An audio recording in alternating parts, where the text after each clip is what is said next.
will be introducing you to the term lymphangiectasia. Lymphangiectasia, which means dilations of lymph vessels. In other words, it can be considered or termed as acquired lymphangiomas. If it occurs in the intestines of dogs or human beings, which happens rarely, it can be termed as intestinal lymphangiectasias. It occurs due to damage to the lymph vessels, which occurs externally and then causes obstruction to lymphatic drainage. This disease is characterized by lymphatic dilations, then chronic diarrhea and loss of protein from the body. In this, the proteins are serum albumin and globulin. This disease is formed or known as an chronic protein losing enteropathy. The etiology of lymphangiectasis. Lymphangiectasis is also known as acquired lympangioma. It can arise from a large number of external factors that can cause structural damage to the previously normal deep lymphatics. Lymphangiectasis have been reporting following various procedures, which can be radial mastectomy with or without radiation therapy, metastatic lymph node obstructions, and various scarring procedures such as infection, scleroid, scleroderma, and sclerofluoroderma. Acquired cutaneous lymphangiectasis can be seen due to cervical cancer therapy. Conjunctival lymphangiectasis may be a biomarker of severe systemic diseases. They have also been described in the penile or the scrotal region, which can be seen after the removal of the tumors, which is a sacrococcygeal tumor. They may also arise in the vulval or the inner thigh region, which can be seen after the surgical removal of the vulvar cancers. Classification of the lymphangiectasia. First one is primary lymphangiectasia. This type of lymphangiectasia is caused by a congenital defect or abnormality in the lymphatic vessels, which leads to their dilation. It can affect various parts of the body, including the small intestine, colon, and lungs. Second is secondary lymphangiectasia. This type of lymphangiectasia is caused by an underlying medical condition that obstructs the lymphatic vessels or increases the pressure with them.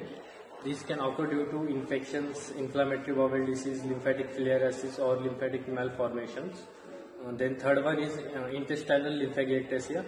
This type of lymphangiectasia especially affects the lymphatic vessels in the intestinal walls, leading to a condition known as protein losing enteropathy. It can cause malnutrition, edema, and immune system dysfunction. Then fourth one is primary lymphangiectasia. This type of lymphangiectasia affects the lymphatic vessels in the lungs, causing the respiratory symptoms like coughing, shortness of breath, and chest pain. Then fifth one is cutaneous lymphangiectasia. In this, it affects the lymphatic vessels in the skin, leading to development of skin lesions, swelling, and fluid filled with blisters. Symptoms of lymphangiectasis. One of the most common symptoms of lymphangiectasis is swelling or edema. This swelling can occur in the affected area such as arms or legs or in the tissue surrounding the lymphatic vessels.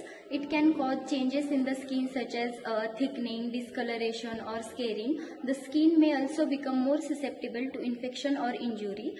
It can cause pain in the affected area, which may be sharp or dull. The pain may worsen with movement or pressure.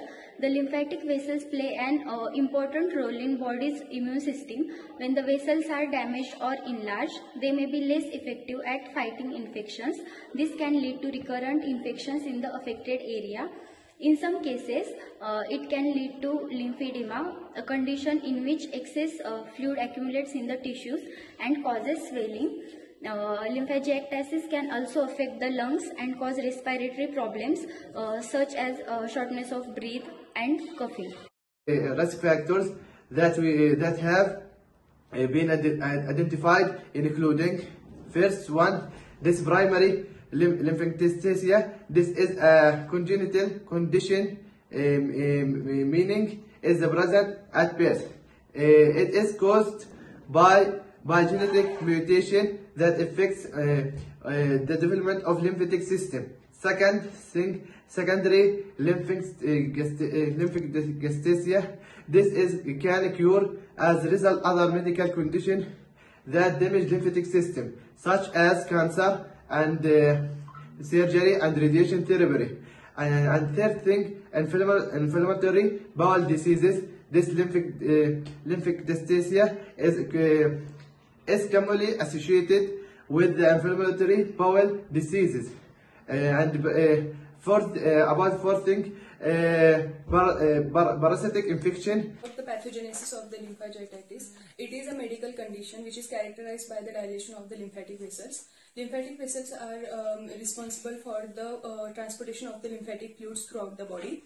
So several genes such as vascular endothelial growth factor receptor 1, PROX1, and the forehead transcription factors. These are the genes responsible for the development of lymphatic vessels. So if the mutations occur in that genes, there is a result in the lymphadenitis.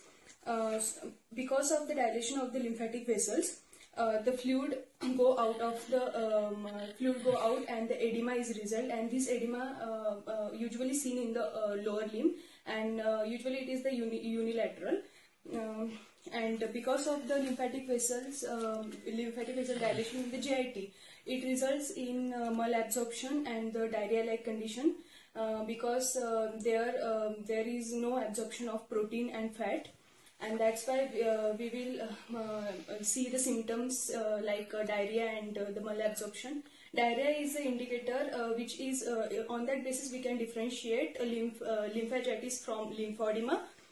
Because in lymphedema diarrhea is not present, and to cure the lymphadenitis we will use diuretics, as it works on the body fluids throughout of the body, and that's why we will cure the edema. How to diagnose lymphangiectasis? Diagnosis is through the biopsy. The presence of hypoproteinemia and decrease blood lymphocytes and decrease in cholesterol support the diagnosis. Also, hypocalcemia is also seen due to the poor absorption of vitamin D and calcium. Also, secondary to low protein binding of calcium. And we also do medical ultrasonography may show striation in intestinal mucosa indicating dilated lacteals.